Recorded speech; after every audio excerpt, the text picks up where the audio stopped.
At ito po kinilala sa katatapos lamang na 13th World Class Excellence Japan Awards o WCEJA ang dalawang programa ng Net25. Tinanggap ng longest musical variety show ng Net25.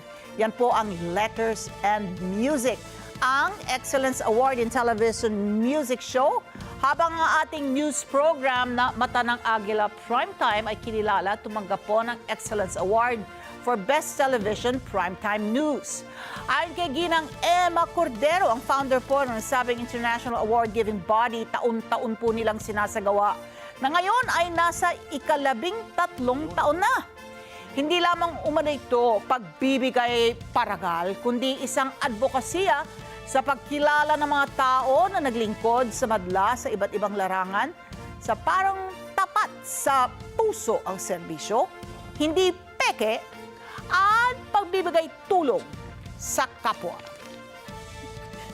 Ang world class is based in Japan, Fukuoka, Japan.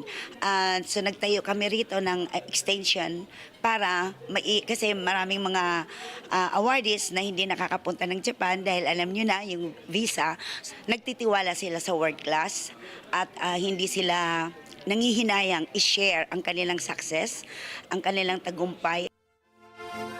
Ang ikalawang selebrasyon nakatakda po sa 8 ng buwan ng Oktubre 2025 sa Hakata New Otani Hotel. Uy, tara! Sa Fukuoka, Japan. Bukod sa pagdaraos ng awarding ceremony sa nasabing bansa, gugunitain din po ang ika-9 na anibersaryo ng WCEJA sa Japan.